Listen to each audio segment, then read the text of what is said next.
Download aplikasi Tarbiyah Sunnah di handphone Anda. Tersedia di Google Play dan App Store. Bismillahirrahmanirrahim. Assalamualaikum warahmatullahi wabarakatuh. Alhamdulillahilladzi arsala rasulahu bil huda wa dinil haqq liyudhhirahu 'alad dini kullihi wa kafa billahi shahida. Wa asyhadu an la ilaha illallah wahdahu la syarika lah wa asyhadu anna Muhammadan abduhu wa rasuluh. Ya ayyuhalladzina amanu taqullaha haqqa tuqatih wa la tamutunna illa wa antum muslimun. Wa ba'd. Hadirin jamaah Masjid Al-Muhajirin Cimahi Selatan yang Allah muliakan, juga para pendengar radio Tarbiyah Sunnah Bandung dan radio-radio lain serta para netizen di mana saja Anda berada. Alhamdulillah kita jumpa kembali. Tema yang kita angkat adalah meraih rahmat Allah. Kenapa ini kita angkat?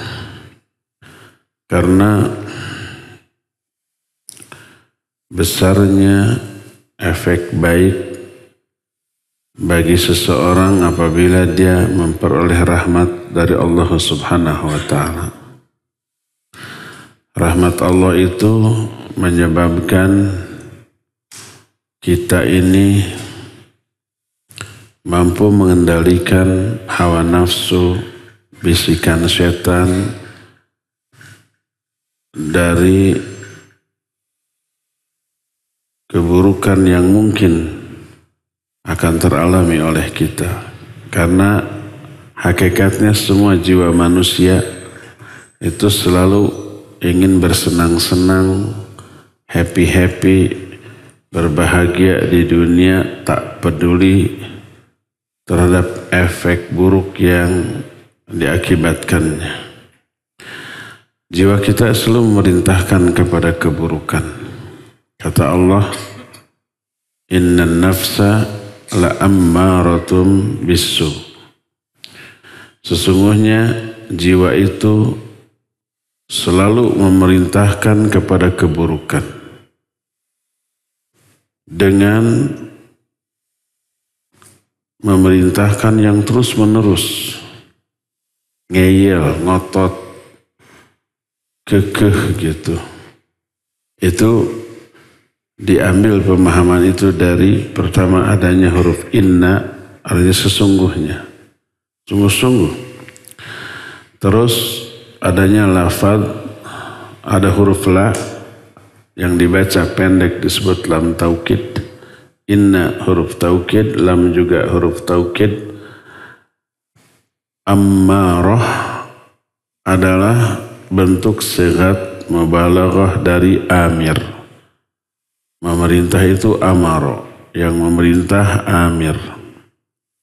Tapi kalau perintahnya terus menerus dengan sesungguh-sungguhnya, maka dibentuk bentuk kata untuk itu. Namanya sigat mubalaghah itu ammar. Masuk huruf tak marbutah lil mubalaghah juga. Ammarah. Jadi ini menunjukkan jiwa itu selalu terus menerus memerintahkan kepada keburukan dengan ajakan yang kuat, yang dahsyat. Itulah jiwa semua manusia. Tapi ada yang dikecualikan, illa man rahima rabbuh, kecuali orang-orang yang dirahmati oleh Allah. Jiwa orang yang oleh rahmat Allah tidak akan mengajak kepada keburukan, bahkan kepada kebaikan. Jiwanya itu selalu menuntun orangnya kepada kebaikan. Disebutnya nafsul mutmainnah. Ya ayyatuhan nafsul mutmainnah, irji'i ila rabbiki radiyatan mardiyah.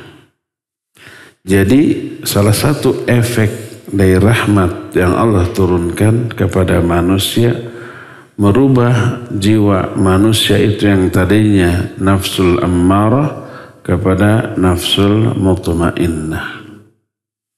Ini fungsi rahmat yang pertama. Kedua, rahmat itu bisa merubah karakter kasar menjadi lunak, menjadi lembut. Kelemah lembutan ini modal untuk meraih berbagai macam kebaikan. Salah satu di antara sifatlah Ar-Rafiq. Rafiq itu yang maha lemah lembut. Kalau ini menjadi sifat Allah pasti baik, pasti mulia. Dan Allah menyukai kelemah lembutan. Innallaha rafiqun yuhibbur rifqa. Allah rafiq, mencintai kelemah lembutan. Lalu Rasul sallallahu alaihi wasallam menyatakan, inna rifqa la yakunu fi syai'in illa zanah wa la yunza'u min syai'in illa syanah. Tidaklah kelemah lembutan ini ada dalam sesuatu kecuali memperbagus sesuatu itu. Sesuatu yang disertai kelemah lembutan akan baik. Mengajar lemah lembut baik, dakwah lemah lembut baik, bermuamalah lemah lembut baik, berinteraksi dengan siapapun, dengan orang, bahkan dengan binatang disertai kelemah lembutan berakibat baik, membuat orang nyaman.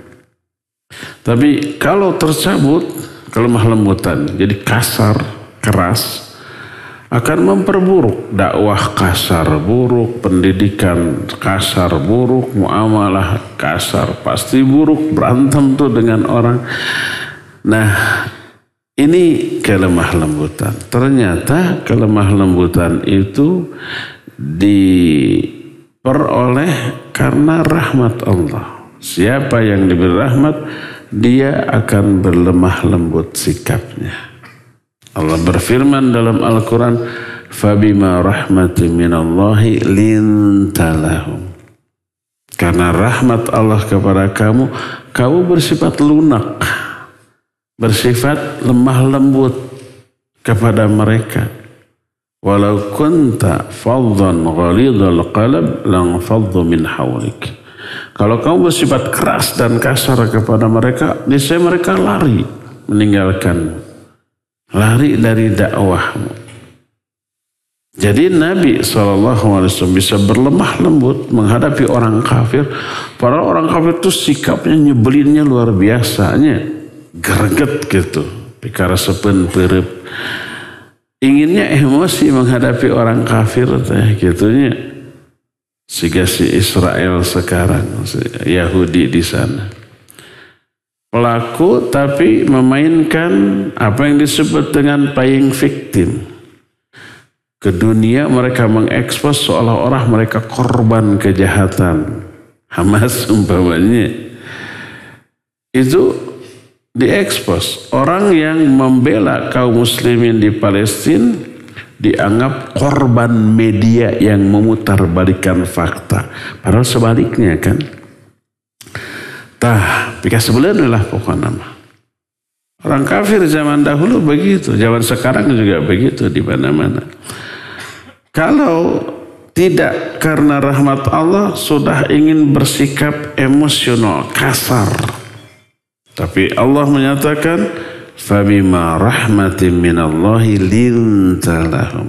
Karena rahmat Allah kepada kamu, kamu bersikap lunak, lemah lembut kepada mereka. Karena apa? Rahmat Allah. Huruf bi dalam kalimat fabima, bima disebut bi sababiyah.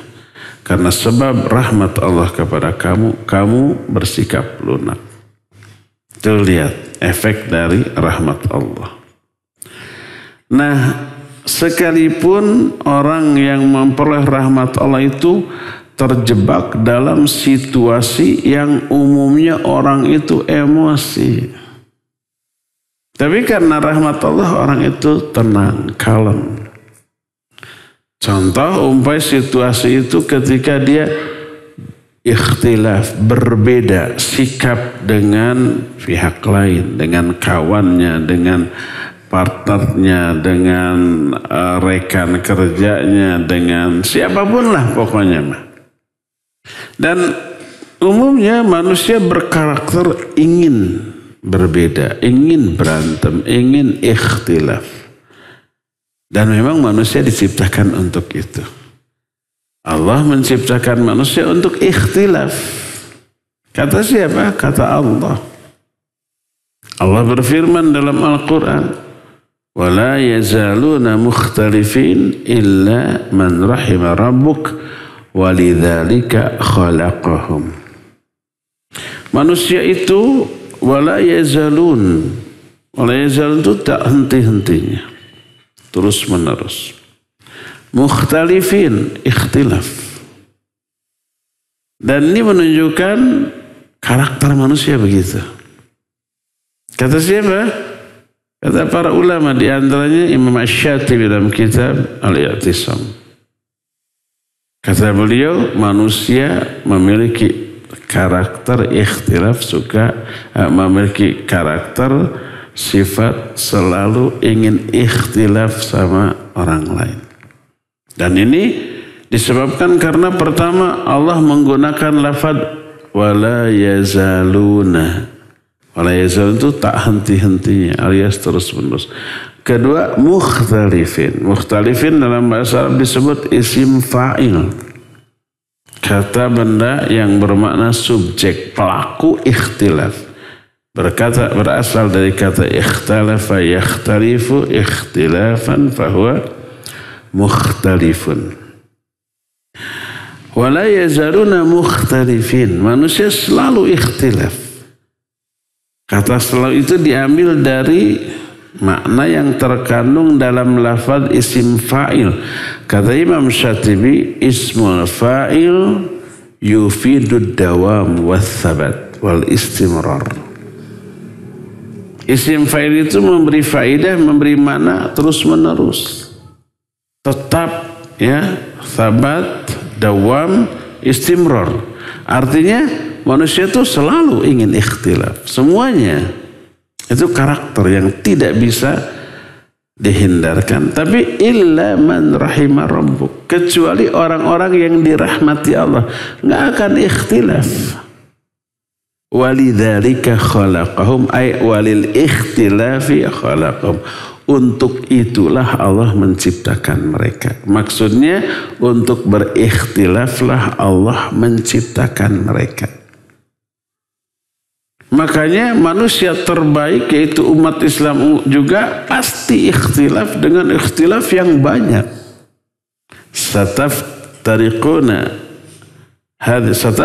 hadhil ummah ala 73 firqah. Umatku ini akan berpecah belah sampai 73 golongan, kan gitu. Karena memang untuk itulah Allah menciptakan manusia. Tapi ada yang dikecualikan, orang yang dirahmati oleh Allah akan terhindar dari ikhtilaf ini. Nah, itu efek dari rahmat Allah akan dihindarkan dari ikhtilaf. Makanya efek dari rahmat Allah itu luar biasa, besar dan baiknya kepada kita, bagi diri kita. Dari sinilah maka kita harus berupaya meraih rahmat Allah agar jiwa kita tidak selalu mengajak kepada keburukan, tapi kepada kebaikan. Agar sikap kita lembut, lunak gitu ya. Agar ketika ikhtilaf kita tetap ditunjuki oleh Allah ke jalan atau kepada pendapat yang benar dan nyaman dengan pendapat itu. Salah satu doa yang selalu dibaca oleh Nabi SAW dalam sholatnya, sholat tahajud, di doa iftitah sebelum Fatihah di rakaat yang pertama, beliau membaca, hadis ini sahih riwayat Bukhari dan Muslim. Hafalkan, ini bagus. Baca dalam sholat, dalam doa iftitah tahajud. Boleh dalam sholat fardu? Boleh. Boleh dibaca di luar iftitah boleh, karena isinya bagus. Allahumma rabba Jibril wa Mikail wa Israfil. Allahumma rabba Jibril wa Mikail wa Israfil. Fatiras samawati wal ard. Alimal ghaibi wasyahadah. Anta tahkumu baina ibadika fima kanu fihi yakhtalifun ihdini lima ikhtalifa bil haqqi bi'idhnik innaka tahdi man tasha'u ila siratim mustaqim. Bagus doa ini dibaca. Allahumma rabba Jibril wa Mikail wa Israfil. Ya Allah, penguasa malaikat Jibril, Mikail dan Israfil. 3 malaikat terhebat. Fatiras samawati wal ard, pencipta langit dan bumi. Alimal ghaibi wasyahadah, yang mengetahui yang gaib ataupun yang nyata. Anta tahkumu baina ibadik, engkaulah yang menghukumi antara hamba-hambamu. Fima kanu fi yakhtalifun, tentang perkara-perkara yang mereka ikhtilafkan. Ihdini lima ikhtalifa minal haqqi bi'idhnik, tunjukkan aku kepada pendapat yang benar dari pendapat yang diikhtilafkan itu dengan izinmu. Innaka tahdi man tasha'u ila siratim mustaqim. Karena engkau selalu memberikan petunjuk orang-orang yang engkau kehendaki ke jalan yang lurus. Baca doa ini ya. Jadi banyaknya efek baik dari rahmat yang kita raih dari Allah mengharuskan kita harus berupaya untuk apa? Untuk meraih rahmat dari Allah Subhanahu wa ta'ala ini. Apa itu rahmat? Secara bahasa rahmat itu berasal dari kata rahima, yarhamu, kasih sayang, cinta kasih. Rahmat ini terbentuk dari kata rahima ini. Jadi rahmat itu wujud bentuk kasih sayang Allah kepada kita. Rahmat Allah ini ada 2 jenis. Ada rahmat yang umum, ada rahmat yang khusus. Rahmat yang umum Allah berikan kepada seluruh makhluk, tidak hanya manusia atau malaikat. Bahkan jin serta binatang pun diberi rahmat. Manusia yang diberi rahmat tidak hanya orang mukmin, orang bertakwa, orang durhaka, orang kafir, orang musyrik, juga orang munafik diberi rahmat oleh Allah. Rahmat yang umum. Apa bentuknya? Bentuknya duniawi, zahiri atau lahiriah, ya. Seperti apa? Makanan, minuman, pakaian, kesehatan, kesenangan, kegembiraan, kebahagiaan, kekuasaan, pangkat, jabatan, popularitas. Allah bagi sekalipun kepada manusia paling durhaka.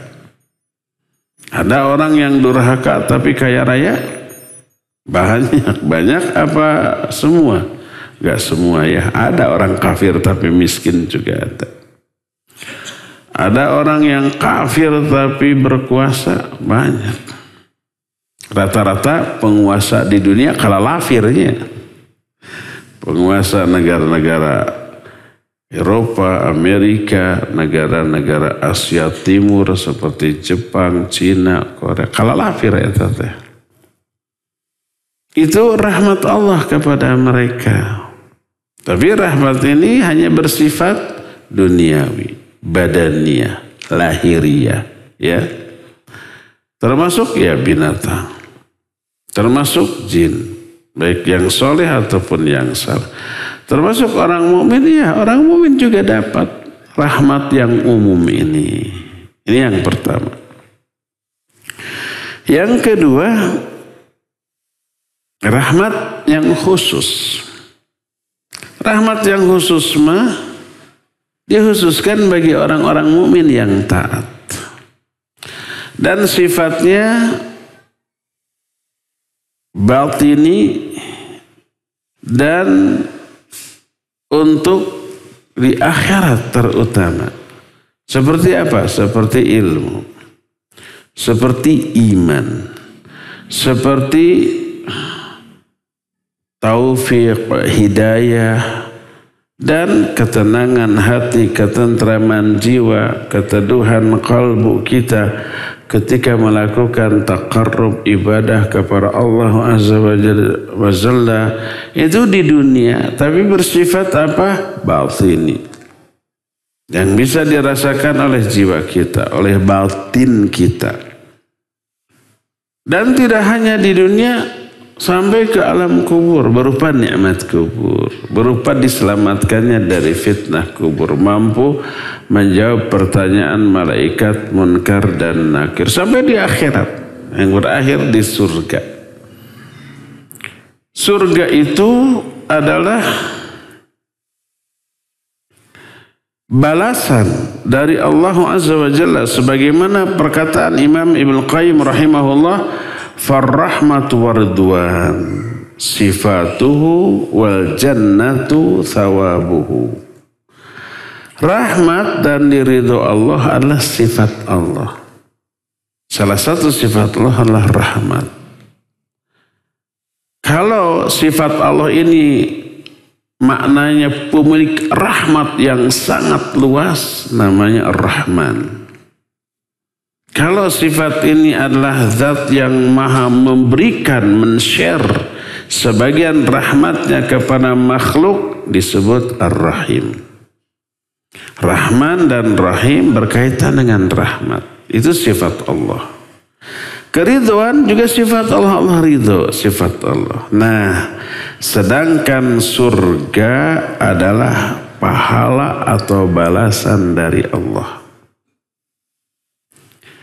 Berdasarkan hal itu, maka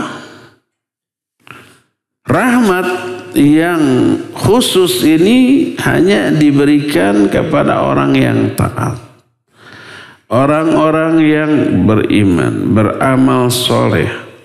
Berupa apa?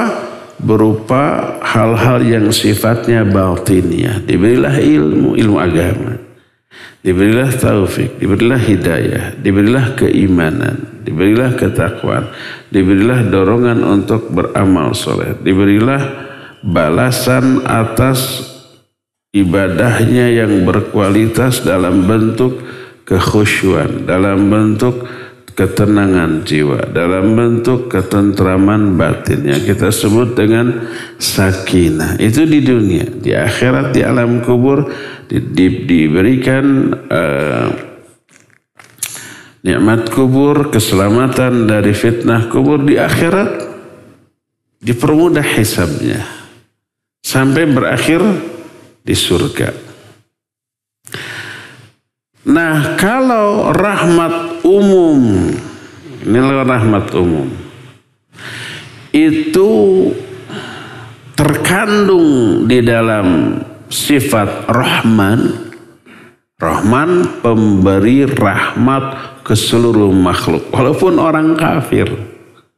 Kalau Rahim pemberi rahmat khusus kepada orang-orang mukmin, termasuk di antaranya ampunan.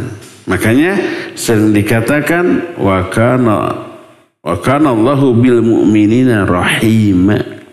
Allah kepada orang-orang mukmin rahim. Tidak pernah ada wallahu bil mu'minina rahmana, tidak.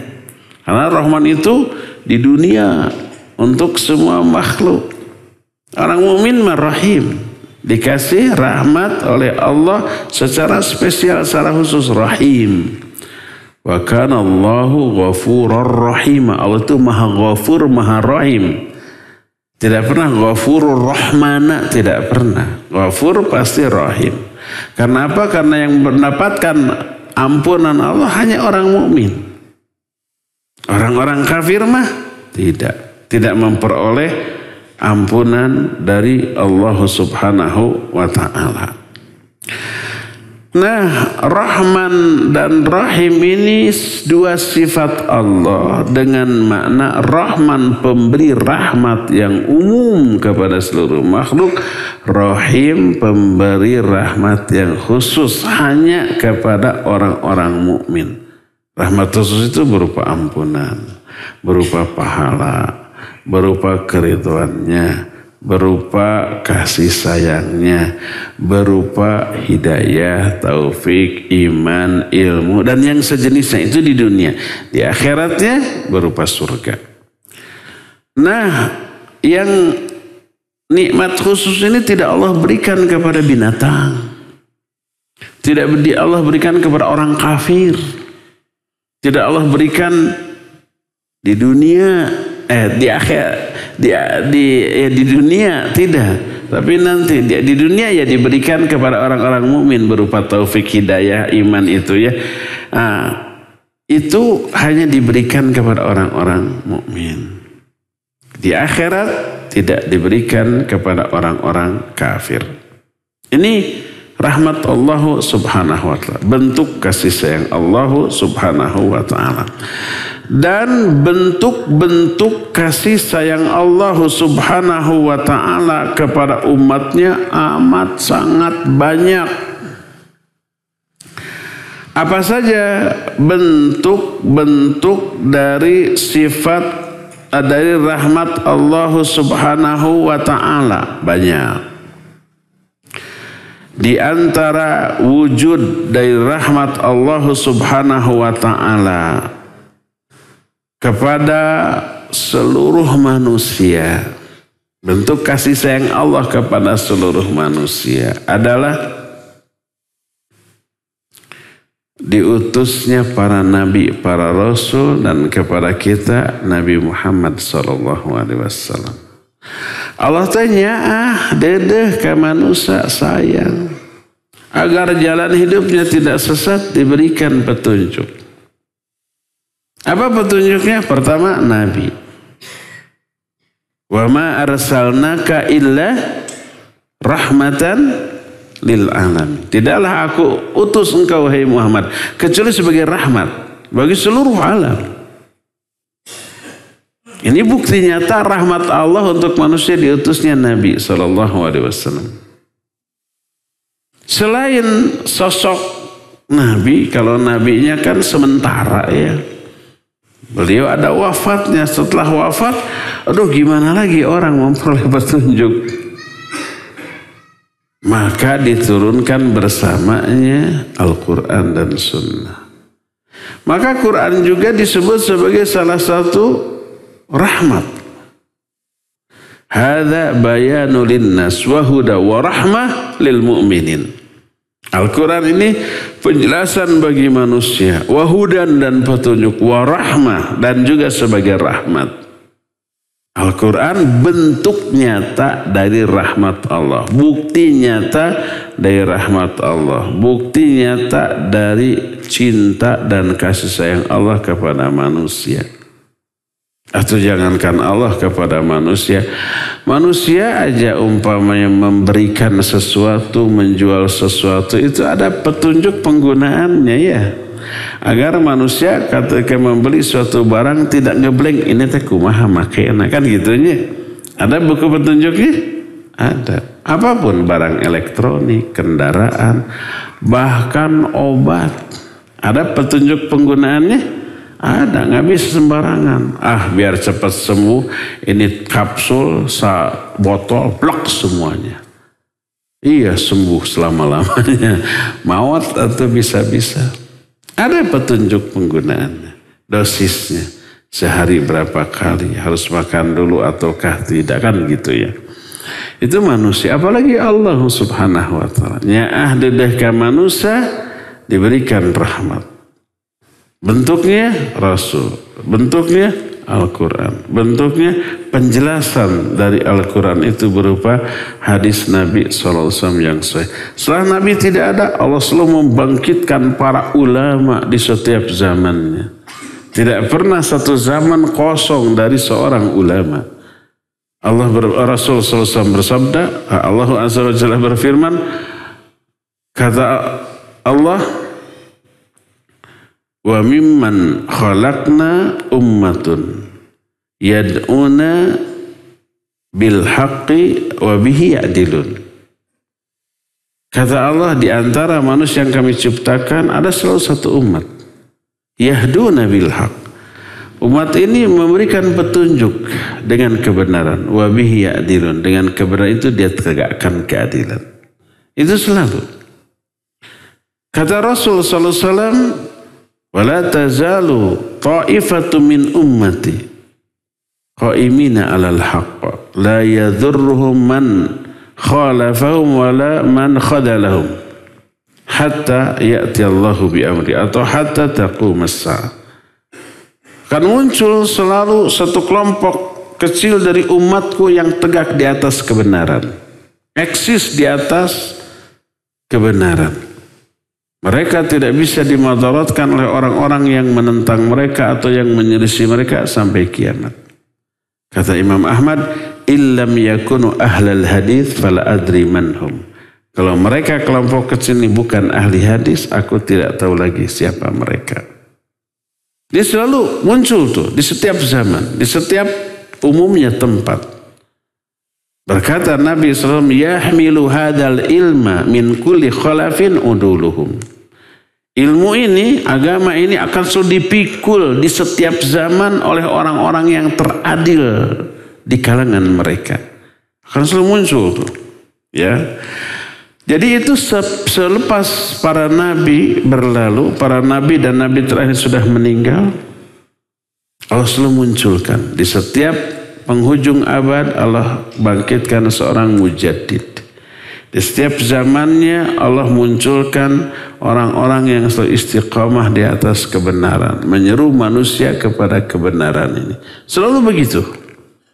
Dan ini termasuk di antara salah satu bukti rahmat Allah kepada sesama, kepada manusia, kepada makhluk. Ya. Di antara rahmat Allah adalah bahwa Allah Subhanahu wa ta'ala selalu memberikan kabar gembira kepada hamba-hambanya bahwa Allah Maha Pengampun terhadap orang yang berdosa. Karena Allah tahu semua manusia pasti berdosa. Kullu bani Adam khatta'un. Semua bani Adam itu pasti berdosa. Nah, jangan sampai putus asa. Wah, saya mah dosanya kegedean, kayaknya tidak akan diampuni. Nggak boleh. Ingat, salah satu bentuk rahmat Allah, Allah ampuni dosa manusia.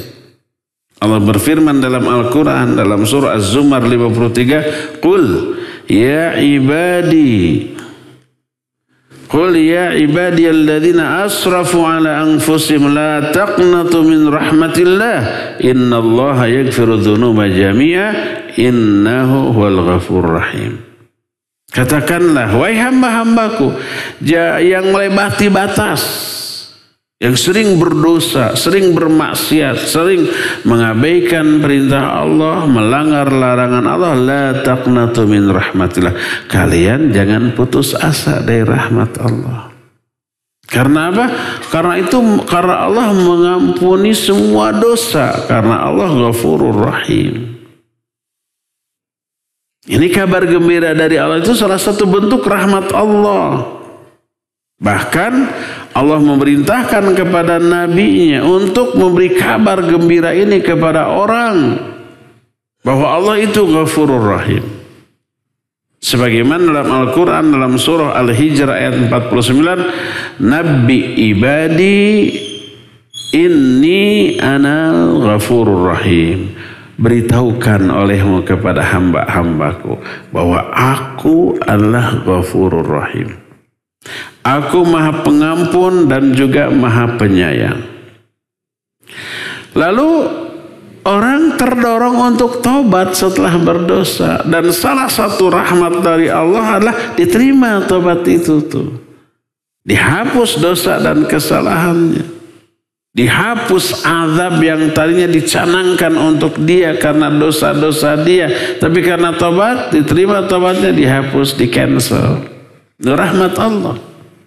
Allah berfirman dalam Al-Quran dalam surah At-Taubah 104. Alam ya'lamu annallaha yaqbalu taubata min ibadih wa ya'khudus sadaqat wa annallaha wat-tawwabur rahim. Kata Allah, bukankah mereka mengetahui bahwa Allah Maha penerima tobat dari hamba-hambanya dan menerima sedekah, dan Allah Dia Maha Tawwab dan Maha Rahim. Tawwab penerima tobat. Tawwab itu dua maknanya. Pemberi hidayah kepada manusia untuk tobat dan penerima tobat itu. Terus ditutup dengan Ar-Rahim, menunjukkan taubatnya itu karena rahmat Allah. Diberi hidayah untuk taubat dan diterimanya taubat itu rahmat Allah Subhanahu wa ta'ala. Dalam Al-Quran surah Al-Mu'min ayat 3 dikatakan ghafirudz dzambi wa qabilut taubi syadidul iqab Dzi tauli la ilaha illahu ilaihil masir. Allah itu Maha pengampun dosa, penerima tobat, sangat dahsyat siksanya. Tidak ada sembahan yang hak selain Dia, dan hanya kepada Dialah tempat semua makhluk itu kembali. Ya. Nah, jadi salah satu di antara bukti rahmat Allah kepada manusia, pertama diberi kabar gembira dan putus asa dari rahmat Allah walaupun kalian pendosa. Kedua, Allah Maha penerima, Maha pemberi hidayah untuk tobat dan Maha penerima tobat tersebut. Ketiga, yang sering berdosa itu dicintai oleh Allah. Kalau begitu mah dosa terus, asal setelah berdosa selalu tobat. Siapa yang berdosa tobat, nanti setiap dosa tobat, setiap dosa tobat, Allah cintai. Sebagaimana firman Allah, innallaha yuhibbut tawwabin wa yuhibbul mutatahhirin. Sesungguhnya Allah mencintai at-tawwabin. Tawwabin itu orang yang sering tobat. Kalau sering tobat artinya apa? Sering berdosa. Kalau nggak pernah berdosa, mau untuk apa tobatnya? Manusia terhebat siapa? Manusia yang paling bersih, paling suci, paling jauh dari dosa siapa? Nabi SAW. Istighfar beliau sehari itu 100 kali itu. Ingat, dosa tidak hanya karena melanggar larangan.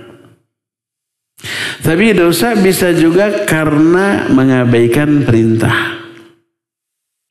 Sekecil apapun kadar mengabaikan perintah itu. Termasuk melaksanakan itu perintah tapi kurang maksimal. Itu dosa loh. Sholat. Orang di dalam sholat berbuat dosa. Apa berbuat dosanya? Mungkin tidak ikhlas atau kurang ikhlas. Mungkin kurang mutaba'ah. Gerakan sholatnya tidak sama dengan yang diajarkan Nabi SAW. Ditambah, dikurang, dirubah. Doanya juga begitu. Yang ketiga ini yang pasti teralami oleh semua orang. Kurang khusyuk, ya enggak? Belum tentu sholat kita mencapai kadar 50% kekhusyuan. Kalau 50% sudah hebat itu. Rata-rata mah di bawah 20%. Ya. Ayat khusyuk kita. Awal takbir Allahu Akbar khusyuk.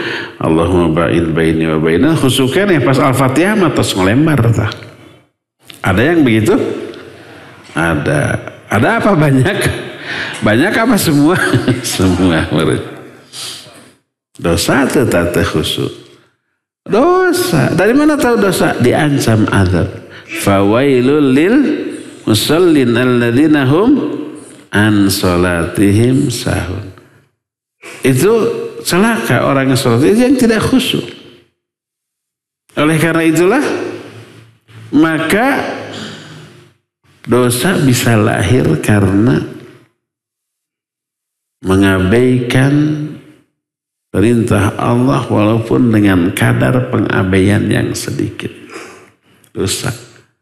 Makanya orang selevel Nabi SAW pun begitu beres Assalamualaikum, Assalamualaikum tidak Alhamdulillah. Enggak. Tapi apa? Astagfirullah, astagfirullah. Kok istighfar habis sholat kayak habis berbuat dosa? Iya, kita habis berbuat dosa di dalam sholat. Apa dosa yang kita lakukan dalam sholat? Minimal kurang khusyuk, bisa kurang mutaba'ah, bisa kurang ikhlas. Dan banyak kekurangan-kekurangan lainnya yang kita lakukan di dalam sholat kita. Nah makanya setelah ibadah, apapun bentuknya, ibadah sholat, saum, umroh, haji, orang disuruh istighfar, meminta ampunan kepada Allah. Kenapa? Karena pasti ada kekurangan di dalam melaksanakan apa yang Allah perintah tersebut dan itu dosa. Makanya setiap selesai ibadah istighfar, istighfar, istighfar. Termasuk setelah membaca Al-Quran juga diperintahkan membaca doa kafaratul majlis. Doa kafaratul majlis itu dianjurkan dibaca setelah membaca Al-Quran Al-Karim. Gimana doa kafaratul majlis? Subhanaka Allahumma Rabbana wa bihamdika asyhadu an la ilaha illa anta astaghfiruka wa atubu ilaik. Minta ampun, tobat. Habis baca Quran tuh. Karena sudah ibadah masa tobat. Sebab ketika membaca Al-Quran pasti ada kesalahan. Kesalahan baca, A dibaca I, ya, yang gunnah dibaca biasa, Ro-nya yang harusnya tafhim dibaca tarqiq, Ha dibaca Ha. Ada yang gitu. Antara za dengan Allah dengan Allah itu tidak bisa dibedakan gitunya. Labrak we gitu. Kamu orang Sunda alam taruh kayak papa. Dan tidak bisa menyebut F atau minimalnya penghayatan tuh. Baca-baca pikiran maka mana we lagi baca Quran. Ada yang begitu? Ada banyak, termasuk kita, ya merenya termasuk kita. Maka setiap kali dia merasa kurang dalam menunaikan perintah atau ibadah, dia tahu itu sebuah dosa, lalu istighfar, lalu minta ampunan, lalu bertobat. Sering-seringlah bertobat karena pasti kita sering melakukan dosa dan kesalahan. Nah orang seperti yang dicintai oleh Allah, innallaha yuhibbut tawwabin wa yuhibbul mutatahhirin. Nah terus salah satu di antara bukti rahmatnya Allah, kasih sayang Allah adalah Allah sangat senang gembira ketika ada seorang hamba berdosa lalu tobat. Senangnya bukan main. Sesenang apa? Sesenang atau lebih senang dibanding orang yang kehilangan perbekalan di tengah padang pasir gitu ya. Dia putus asa menunggu kematian di tengah padang pasir, nggak ada makanan, nggak ada minuman, nggak ada kendaraan. Nah udah tinggal menunggu kematian.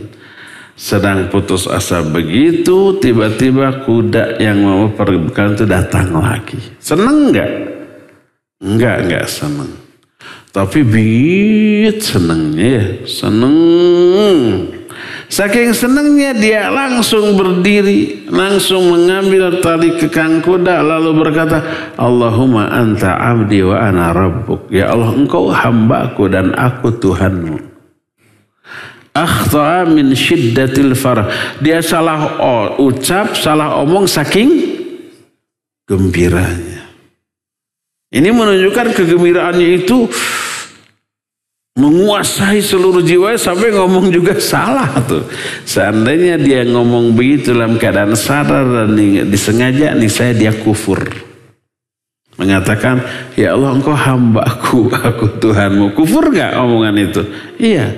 Tapi karena tidak disengaja, saking gembiranya dimaafkan. Karena tidak diniatkan, itu mah keceletot lidah aja gitu. Allah lebih senang dibanding kesenangan orang itu ketika melihat seorang hamba berdosa lalu kembali tobat kepada Allah. Allah lebih senang dibanding kesenangan orang tadi. Dan itu salah satu di antara bukti kasih sayang Allah atau rahmat Allah kepada manusia. Terus kasih sayang Allah kepada manusia itu, pintu tobat itu 24 jam sehari terus terbuka, siang ataupun malam. Baru ditutup di akhir zaman. Kapan? Ketika matahari terbit dari barat. Baru tutup pintu surga. Pintu tobat. Sekarang masih terbuka. Mau siang, mau malam, mau jam berapapun tobat diterima oleh Allah. Nggak milih-milih waktu. Akhirnya pintu tobat muka keneh tuh. Saya mau tobat. Nggak perlu. Siang malam, setiap detiknya selalu dibuka. Sebagaimana disebutkan dalam salah satu hadis. Inna Allah Ta'ala yabsutu yadahu bil layli yatuba musi'un nahar wa yabsutu yadahu bin nahar yatuba musi'ul layl hatta tatwa syamsu min maghribiha. Sesungguhnya Allah membukakan tangannya di setiap malam agar orang yang ketika siang berdosa malamnya bisa bertobat. Dan Allah pun membuka tangannya di sepanjang siang agar orang yang berdosa di malam harinya, siang harinya bisa bertobat. Terus berlangsung begitu sampai matahari terbit dari sebelah barat. Baru ditutup tuh. Bahkan walaupun si dosa itu dilakukan berkali-kali oleh orang, tapi setiap dosa dia tobat, setiap dosa tobat, tetap Allah ampuni. Sebagaimana disebutkan dalam Al-Quran. Di antara surah An-Nisa ayat 64. Wa ma arsalna min rasulin illa liyuta'a bi'idnillah. Walau annahum idzalamu anfusahum ja'uka fastaghfarullaha wastaghfara lahumur rasul lawajadullaha tawwabar rahima. Kata Allah, tidaklah kami mengutus seorang rasul pun kecuali untuk ditaati seizin Allah. Seandainya mereka ketika mereka menzalimi diri mereka sendiri, kemudian mereka mendatangi engkau wahai Muhammad, mendatangi Rasul sallallahu alaihi wasallam, lalu mereka meminta ampunan kepada Allah dan Rasul pun memintakan ampunan untuk mereka, pasti mereka menemukan Allah itu Maha penerima taubat dan Maha Rahim. Setiap dosa istighfar, setiap dosa taubat diterima. Dalam surah An-Nisa 110, wa may ya'mal su'an aw yadhlim nafsah thumma yastaghfirillah yajidillaha ghafurur rahima. Siapa orang yang berbuat keburukan atau menzalimi diri sendiri, kemudian dia istighfar, minta ampunan kepada Allah, dia akan mendapati Allah itu Ghafurur Rahim. Itu ayat-ayat tuh. Ini hadis. Diperjelas dengan hadis. Orang berdosa tobat, orang berdosa tobat, orang berdosa terus berkali-kali. Diampuni enggak? Nih sebuah hadis. Berfirman Allah Azza wa Jalla, hadis kursi. Idza adnaba 'abdun dzamban faqala Allahumma ighfir li dhanbi Faqala tabaraka wa ta'ala adznaba 'abdi dzamban fa'alima anna lahu rabban yaghfiru dzunuba wa ya'khudhu bidzamb thumma 'ada fa'adznaba faqala ay rabbi ighfirli dzambi faqala tabaraka wa ta'ala adznaba 'abdi dzamban fa'alima anna lahu rabban yaghfiru dzamb wa ya'khudhu bidzamb thumma 'ada fa'adznaba faqala ay rabbi ighfirli dzambi faqala tabaraka wa ta'ala adznaba 'abdi dzamban fa'alima anna lahu rabban yaghfiru dzunuba wa ya'khudhu bidzamb i'mal ma syi'ta faqad ghafartu lak. Kata Rasul sallallahu alaihi wasallam, seorang hamba berdosa lalu berkata, ya Allah ampuni dosa-dosaku. Maka Allah berfirman, hambaku telah melakukan dosa. Tapi dia tahu bahwa dia memiliki Rabb yang mengampuni semua dosa atau mengazab karena dosa. Tapi dia meminta ampunan. Aku ampuni dia. Kemudian dia kembali berdosa. Lalu dia berkata, ya Allah ampuni dosa-dosaku. Allah berfirman, hambaku telah berdosa, tapi dia tahu bahwa dia memiliki Rabb yang maha pengampun terhadap dosa atau mengazab karena dosa. Tapi dia memilih meminta ampun. Aku ampuni dia 2 kali itu. Terus dia kembali berbuat dosa 3 kali kan. Lalu berkata, ya Allah ampuni dosa-dosaku. Allah merespon, hambaku telah berdosa, tapi dia tahu bahwa dia memiliki Rabb maha pengampun atau pengazab atas dosa itu. Dia memilih minta ampunan. Lalu Allah merespon, iqbal ma syi'ta faqad ghafartu lak. Lakukan apa yang kamu kehendaki, aku tetap akan memberi ampunan terhadap dosamu ketika kamu meminta ampunan. Berkali-kali itu. Dan ini termasuk salah satu di antara apa? Rahmat Allah subhanahu wa ta'ala. Yang lebih hebat nih. Kasih sayang Allah mah luar biasa. Ada nggak manusia gitu ya? Dia berbuat salah kepada kita. Terus setelah berbuat salah, dia minta maaf ke kita. Nggak akan terulang lagi di masa yang akan. Sungguh-sungguh tuh. Ya udah, kita maafkan. Setelah kita maafkan nih, dikasih amplop ya. Untuk kosong, ayah isina. Sagepok, $10.000. Nih. Ada yang begitu orang memberi uang segepok kepada orang yang sudah bersalah kepada dia tapi minta maaf. Ada? Mungkin ada, tapi itu orang istimewa ya. Rata-rata minta maaf ialah dimaafkan, tapi kapok malah merena naon deui ka maneh malah. Kan gitunya rata-rata. Allah mah kalau hamba berdosa lalu minta ampunan, tobat, Allah hapus kesalahannya, Allah maafkan dosa-dosanya, Allah ganti dengan pahala atas taubat yang dilakukannya. Tuh. Dan ini tidak mungkin dilakukan kecuali oleh sesuatu zat yang maha pengasih, maha penyayang. Lalu kasih sayangnya diberikan sekalipun kepada orang yang sudah durhaka kepadanya. Orang itu dosa, lalu minta ampunan, dosanya dihapus, diberi ampunan, diberi pahala. Ini kasih sayang Allah, itu wujud rahmat yang luar biasa. Ulaika alladzina yubaddilullahu sayyi'atihim hasanat. Merekalah orang-orang yang Allah ganti kesalahan-kesalahan mereka dengan hasanat. Hasanat itu pahala kebaikan. Enaknya sudah orang berbuat salah, minta maaf, dimaafkan, tidak diungkit-ungkit lagi, diberi hadiah.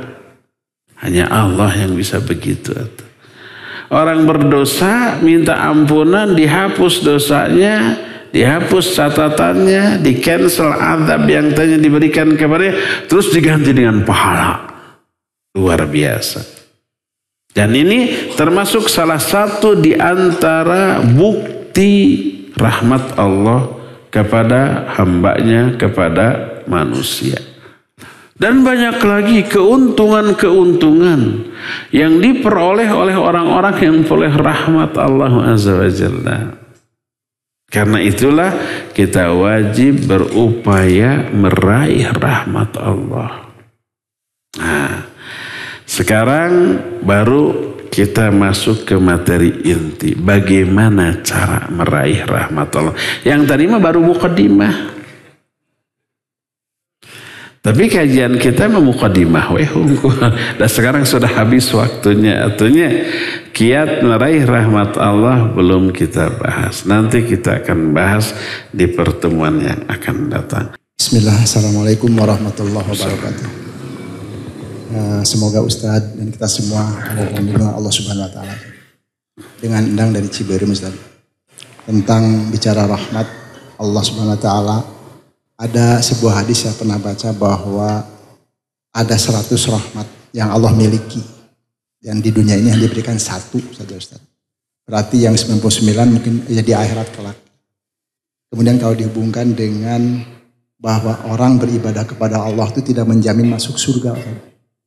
Tapi karena rahmat Allah Subhanahu Wa Taala. Mohon penjelasan dari yang saya paparkan tadi. Demikian. Assalamualaikum warahmatullahi wabarakatuh. Waalaikumsalam warahmatullahi wabarakatuh. Iya. Memang benar Allah memiliki 100 rahmat. Satu rahmat di antaranya Allah berikan di dunia dan dibagikan ke seluruh makhluk. Satu rahmat yang dibagi-bagi ini terasa oleh seluruh makhluk, baik malaikat, manusia, jin, bahkan binatang. Karena satu rahmat yang terbagi-bagi ini, seekor induk kuda mengangkat kakinya karena khawatir menginjak anaknya yang lagi ngagoler di handap. Itu efek dari satu rahmat Allah yang terbagi-bagi kepada triliunan makhluk. Makhluk kan triliunan merenya. Bukan manusia aja, binatang, jin, malaikat. Malaikat aja gak kehitung tuh. Gak ada yang tahu jumlah malaikat. Wala ya'lamu junuda rabbika illa hu. Tidak ada yang tahu jumlah tentara para malaikat kecuali Allah. Saking banyaknya gak bisa dihitung. Manusia berapa miliar apa triliun dari Nabi Adam sampai hari kiamat. Mungkin bisa triliunannya. Binatang, wah lebih banyak lagi. Jin, oh banyak lagi. Triliunan makhluk memperoleh satu rahmat Allah yang terbagi kepada mereka. Rata enggak? Enggak rata. Ada yang lebih banyak, ada yang lebih sedikit. Tapi dapat semuanya tuh. 99 sisanya Allah simpan di akhirat hanya untuk orang-orang mukmin di surga. Jumlahnya pasti lebih sedikit. Maksudnya yang dapat rahmat 99 itu pasti lebih sedikit ya. Ahli surga kan sedikit dibanding ahli neraka. Bayangkan satu rahmat terbagi kepada seluruh makhluk. Kita sudah merasakan bahagia, nyaman, enaknya, nikmatnya hidup. Padahal rahmat yang kita dapat 0,0001%, nolnya entah sabaraha truk merenya. Saking kecilnya, sedikitnya rahmat Allah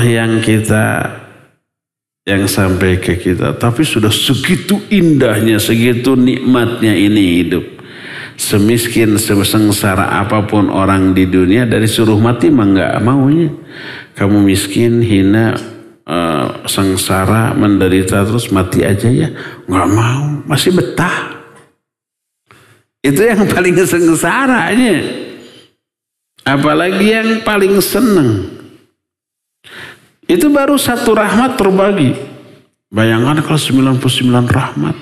Hanya untuk sekelompok kecil orang di surga.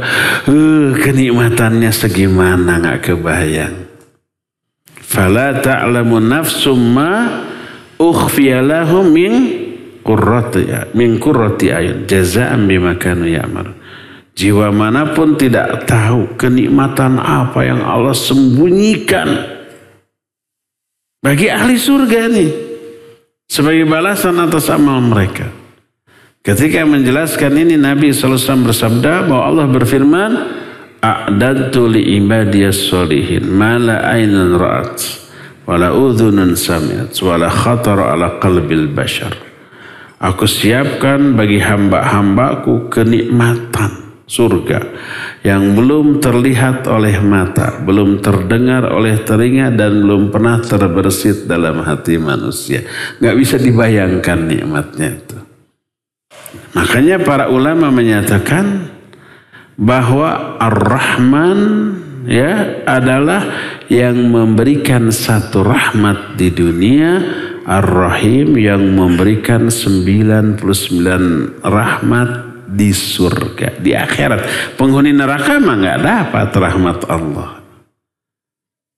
Itu yang pertama, yaitu betul. Yang kedua, bahwa seseorang tidak masuk surga karena amalnya. Itu hadis yang sahih, sudah kita bahas. Tapi ayat menyatakan seseorang itu masuk surga karena amal.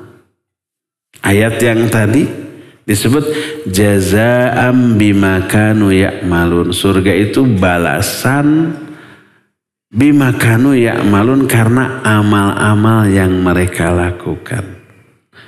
Al-Quran menyebut surga itu balasan. Hadis menyatakan bahwa orang tidak akan masuk surga karena amalnya. Hadisnya sahih riwayat Imam Muslim. Ayat ini sahih? Enggak ada ayat yang dhaif, semua ayat pasti benar. Kok bertolak belakang? Kata siapa bertolak belakang? Enggak. Siapa yang menyatakan itu bertolak belakang? Pikirannya aja yang tukang ngadu-ngadu Raja Wisuna. Pikirannya aja yang membenturkan dua sumber wahyu ini. Antara Quran dengan hadis yang sahih yang tidak bertolak belakang dibenturkan. Ini bertolak belakang, pasti hadis nu salah, dah Quran mah teu mungkin salah. Kan gitu akhir namanya. Kenapa? Karena bodoh. Para dua keterangan ini lebih merinci memperjelas masalah yang sebenarnya. Memahami hadis jangan dengan kebodohan, dengan otaknya. Lihat penjelasan para ulama. Di antara Imam Ibn Qayyim rahimahullahu ta'ala, beliau jelaskan dalam kitab Miftahud Daris Sa'adah yang kemarin kita bahas waktu Ramadan, bahwa huruf B la yadkhulul jannata ahadun bi amalihi. Seseorang tidak akan masuk surga bi amalihi, karena bi pakai bi dengan amalnya. Sedangkan ayat jazaa'an bima kanu ya'malun. Surga itu balasan bima kanu ya'malun. Dua-duanya pakai huruf bi. Tapi beda. Kalau dalam hadis bi amalihi, seseorang tidak masuk surga bi amalihi, bi di sana disebut bil muqabil, bukan bi sababiyah. Muqabil teh artinya upah, buruh, balasan. Sebab apa? Sebab surga tidak layak dijadikan balasan upah atas amal manusia. Nggak sebanding amalnya, nggak seberapa, tapi balasannya itu surga. Coba kalau umpah kita bilang cingpang nyapu kentah teras 2 kali 3 disapu, setelah disapu dikasih uang 1 triliun. Pantas tuh? Nggak pantas. Masa sasapu ngan samanit paling ogenya 3 kali 2 mah. Dibayar 1 triliun pantas. Terus kenapa atuh tah dikasih 1 triliun? Ini pasti bukan upah, bukan buruh, bukan gaji. Bukan muqabil. Pasti itu bukan, ya. Batu sasapu kitu mah 2.000 paling gengnya. Atau kegedean 1.000 lah. Jadi la yadkhulul jannata ahadun bi amalihi. Seseorang tidak akan masuk surga bi amalihi sebagai upah dari amalnya. Amalnya nggak seberapa, masa upahnya segitu. Amal kita mah jangankan harus diberi upah, dipakai untuk membayar nikmat-nikmat yang Allah berikan kepada kita aja, udah nggak akan cukup atunya. Nikmat apa? Nikmat oksigen lah. Setiap saat 24 jam setiap detiknya Allah memberi nikmat oksigen. Kalau nikmat oksigen ini kepada kita harus dibayar dengan amal kita, dengan sholat kita, dengan baca Quran kita, dengan semua amal kebaikan kita, kabayar mual. Belum tentunya. Amal kita nggak seberapa dipakai membayar oksigen. Karek oksigen itu teh. Belum nikmat kesehatan, belum nikmat kekayaan, belum nikmat ini dan itu. Harus dibayar dengan ibadah kita, itu nggak cukup. Pasti tekor. Apalagi harus diganti dengan surga. Nikmat Allah nggak bisa dihitung, ibadah kita bisa dihitung. Wa in ta'uddu nikmatullahi la tuhsuha. Kalau kamu menghitung nikmat Allah, nggak bisa kamu hitung, saking banyak. Jadi hadis la yadkhulul jannata ahadun bi amalihi. Seseorang tidak masuk surga karena amalnya. Maksudnya bukan karena amal, salah itu terjemahan. Seseorang tidak masuk surga sebagai upah atas amalnya. Bi di sana bi lil muqabil.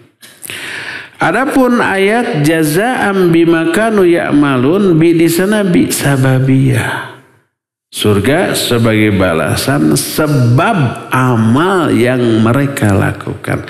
Karena mereka beramal, amal ini menjadi sebab mereka masuk surga. Tapi surga ini bukan upah. Karena upah mah tidak sebanding. Nah, la yadkhulu al-jannata ahadun bi amalihi. Seseorang tidak masuk surga sebagai balasan bagi amalnya, tapi karena rahmat. Jadi masuk surga ini bukan sebagai upah, tapi karena rahmat Allah. Dan rahmat Allah ini bisa diraihnya dengan amal. Karena beramal, dia dapat rahmat. Karena dapat rahmat, layak ke surga. Tapi surga bukan upah atas amalnya. Karena apa? Karena tidak sebanding amalnya. Kecil nggak seberapa, upahnya wah gitu. Inilah memadukan dua keterangan dari ayat dan hadis yang sepintas seperti bertolak belakang. Sekali lagi, hadis yang menyatakan orang tidak akan masuk surga karena amalnya, bukan karena amalnya.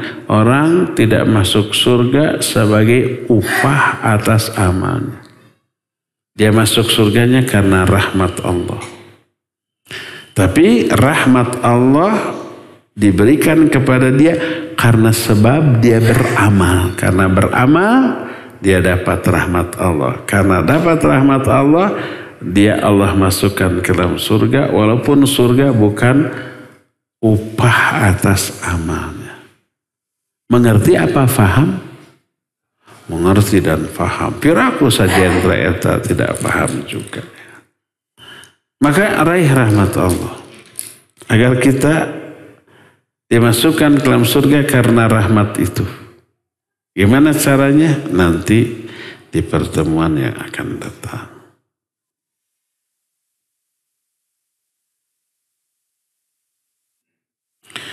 Ustadz, bagaimana hukumnya menjadi pengurus pemungutan suara di pemilu? KPU gitu ya? Iya KPU. KPPS, KPU naon? Komisi Pemilihan. Iya, KPPS. Bukan singkatan anak. Kelompok pemungutan suara. KPS dong. Eta lah.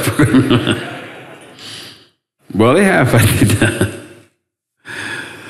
Iya, asal tidak ada kecurangan, jujur ya, boleh-boleh saja. Kayaknya ada yang menyalonin. Maksudnya jalan jadi anggota KPPS. KPPS mah asal karena teh ketuanya. Ketua panitia pemungutan suara. Ya. Komisi.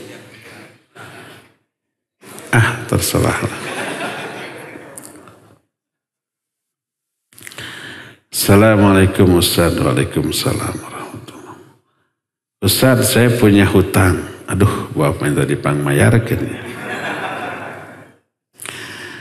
Dan saya sering resah pikirannya. Pastilah, apalagi pinjol. Dijamin itu HP-nya ganti-ganti. Bukan HP-nya yang ganti, tapi nomornya. Dan suka nggak fokus melakukan pekerjaan rumah tangga. Ini akhwat mungkin.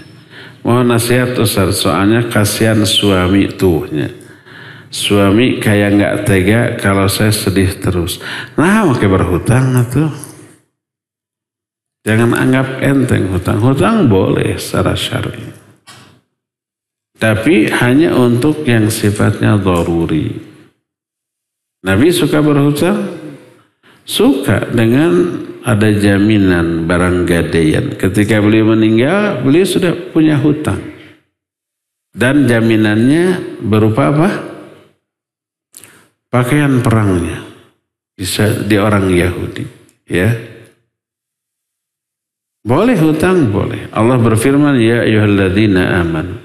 Idza tadayantum bidainin ila ajalin musamma faktubuh. Hai orang-orang beriman. Bila di antara kalian saling hutang piutang, ya, saling pinjam sampai waktu ditetapkan, tulis. Terus ada 2 saksi, ya. Walaupun kepada sama mukmin, ka ikhwan iya. Justru ayat ini ke sesama ikhwan loh. Tulis, nanti bisa lupa, diingkari. Nah, boleh berhutang tapi jangan dianggap enteng, jangan dijadikan kebiasaan. Hutang ke sini ndak ikhwan ini baik, cuma cukup afwan belum ada. Besoknya pinjam ke ikhwan itu, afwan belum ada. 10 orang ditagih susah. Biasanya lebih galak yang ditagih daripada yang menagih. Kalau ketika pinjamnya baik, lemah lembut, pas ditagih bayarnya, galaknya alah batan singa. Mohon nasihatnya Ustaz, soalnya saya kasihan ke suami. Pertama, jangan berhutang lagi. Kalau yang sudah mah ya, ada. Yang kedua, bayar segera. Kumaha bayarna? Ya, kumpulkan uang, bayar. Gitu ya, gampang. Cari pinjaman lagi, jangan. Nanti tutup lubang, gali lubang ya. Jadi penghasilan suami yang tak seberapa sisihkan sebagian untuk membayar hutang. Umpamanya penghasilannya seminggu 500.000, 100.000 sisihkan bayar. Walaupun harus mengurangi jatah makan. Harusnya biasanya dengan telur, sekarang dengan tempe tahu. Biasanya dengan tempe tahu, sekarang dengan gep kerupuk. Dengan sambal goang nikmat atunya lah. Gitu. Karena bayar, jangan sampai terbawa mati, dan setelah itu jangan berhutang lagi.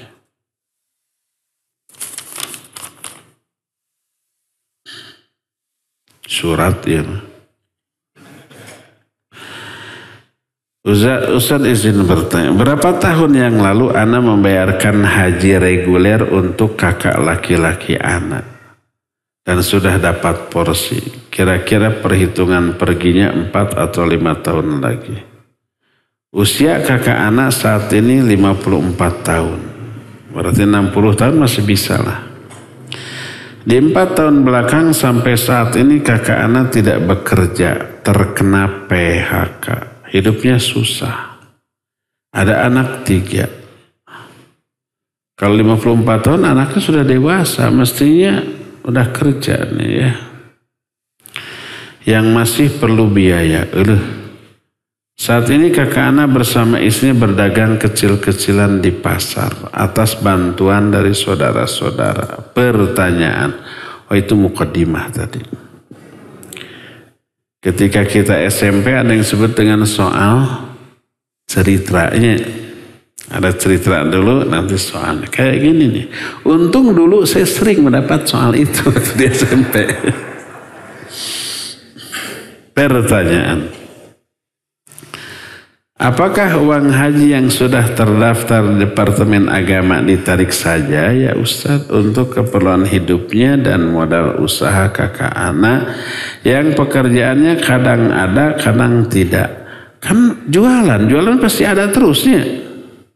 Kalau habis berarti laris, bagus, beli lagi. Yang pekerjanya kadang ada, kadang tidak buat SPP anak. Oh, minta saran. Taib. Haji berkaitan dengan kemampuan. Kalau nggak mampu nggak wajib haji. Nah, kalau umpamanya kita punya uang lalu pakai haji, tetapi berakibat kelaparan, maka jangan. Jadi penuhi dulu kewajiban harian minimal, yaitu memberi nafkah yang layak kepada anak istri. Masih ada sisa, silakan diberangkatkan untuk haji atau untuk umroh ya. Kalau seorang punya mobil atau motor dan ini alat untuk mencari uang, ojek umpamanya atau ojol gitu atau taksi online gitu. Jangan sebut nama perusahaannya, konon katanya membantu Israel dalam menghadapi orang-orang Palestina. Boykot. Ada seruan. Boleh memboikot. Kalau nyata dia mendukung pembantaian kaum muslimin, ya boykot. Allah berfirman dalam Al-Quran dalam surah Al-Mumtahanah, innama yanhakumullah anil ladhina qatalukum fid din wa akhrajukum min diyarikum wa zaharu ala ikhrajihim an tabarruhum. Hanyalah Allah melarang kalian untuk berbuat baik kepada orang kafir yang memerangi kalian atau mengusir kalian dari negeri kalian atau membantu orang lain untuk mengusir kalian. Nah sekarang saudara-saudara kita di Palestina diperangi, diusir gitu ya. Ada yang membantu pengusiran tersebut. Gak boleh berbuat baik nih. Boykot boleh? Boleh. Pernah nggak terjadi pemboikotan di zaman Nabi terhadap ekonomi orang-orang kafir? Iya pernah. Seorang kepala suku Yamamah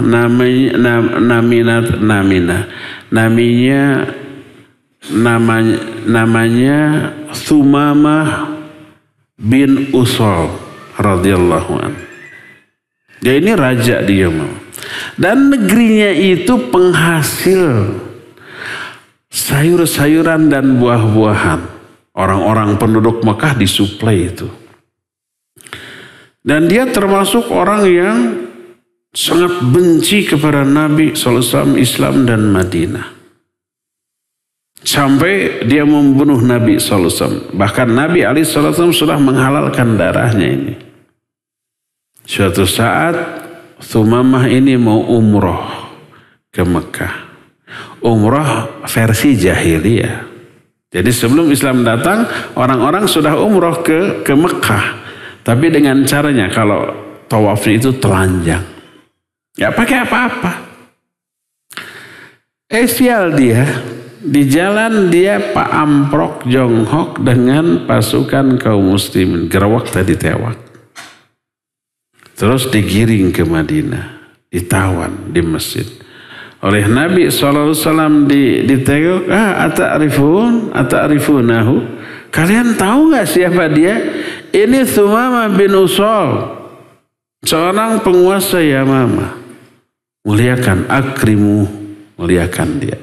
Dimuliakan, tidak boleh disakiti, didolimi, ya. Nabi SAW membawa sekantung kurma terbaik diberikan. Apa kata Thumamah? Ya Muhammad, kalau kau mau berbuat baik, berbuat baiklah kepada orang yang akan berterima kasih kepadamu. Kalau kau mau bunuh saya, bunuh saya. Kalau kau minta tebusan, sebutkan berapa tebusan, bebaskan saya. Dibaikin begitu malah begitu, ya. Biarkan sehari, besoknya dikasih jawabannya sama. Diikat di masjid. Dia melihat bagaimana Nabi dan para sahabat sholat. Bagaimana interaksi mereka. Sholatnya rapi, bacaan Qur'annya menyentuh. Persaudaraan ukhuwah Islamiyah kelihatan. Mereka semua ramah, saling perhatian. Kalau ada yang sakit, ditengok. Kalau ada yang kesusahan, ditolong. Itu tuh. Setelah 3 hari 3 malam, kata Nabi, atliqu, bebaskan dia.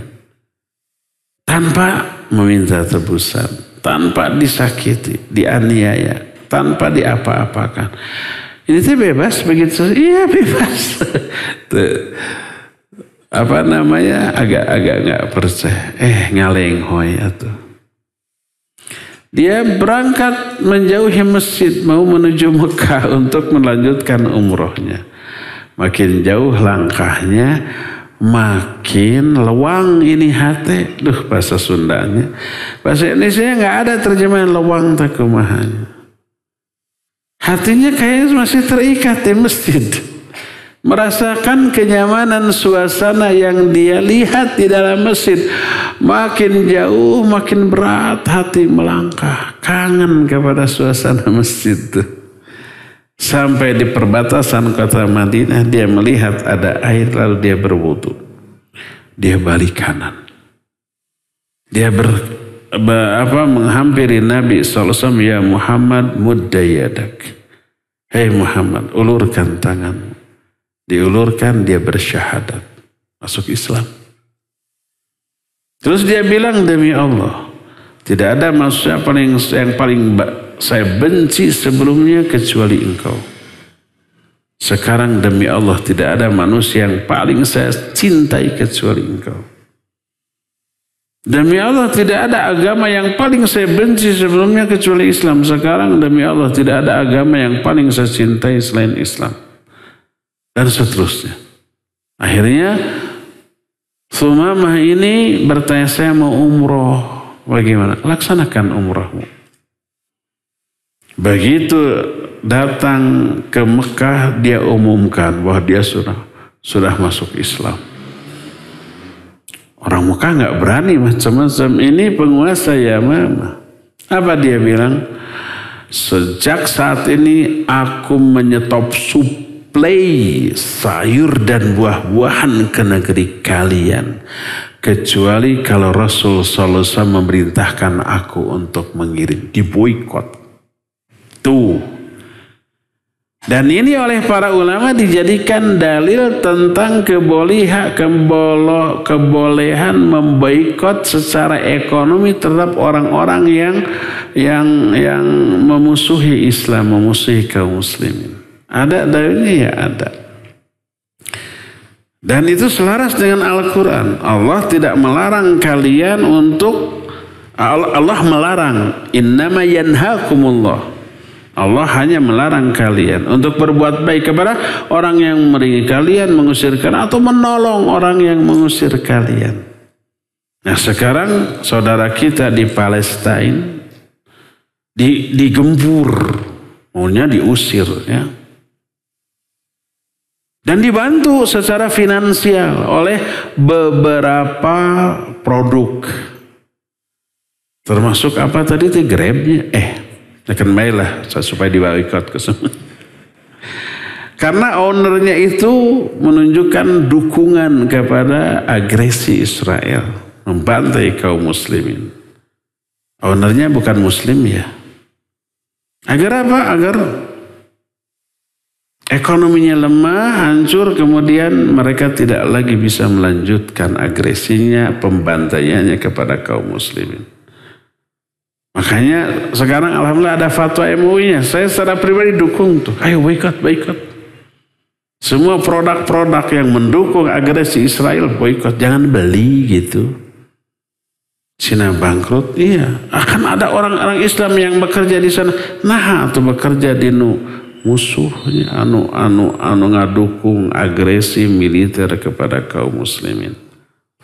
Syekh Abdurrahman As-Sa'di rahimahullah pernah ditanya, boleh nggak memboikot? Kalau memang nyata dan mempengaruhi pengaruh terhadap agresi dan kezaliman kaum muslimin, ya.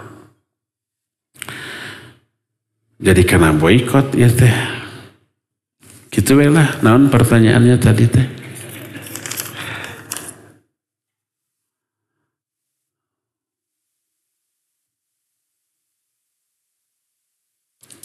Terakhir, asal karena hutang. Oh, ini haji ya.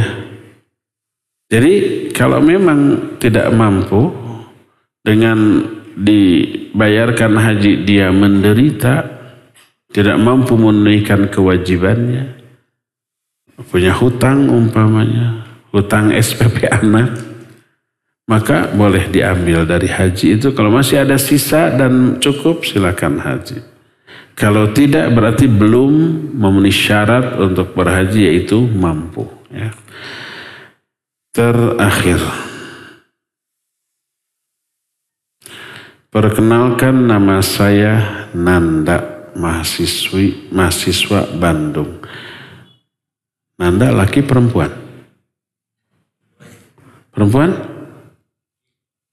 Laki? Mahasiswa, oh mahasiswa. Izin bertanya Ustaz, apa yang harus dilakukan khususnya anak muda untuk mendapatkan rahmat? Kan nanti. Belum dibahas. Kesabaran budak-budak. Saya tadi bilang bagaimana cara meraih rahmat Allah nanti dibahas di pertemuan yang akan datang. Sekarang nggak cukup waktu. Banyak sekali godaan dalam perbuatan maksiat yang mungkin bisa dikatakan jika sudah berdosa langsung bertobat. Sama seperti yang Ustaz sampaikan tadi. Apakah pemuda harus mendapatkan teguran, peringatan,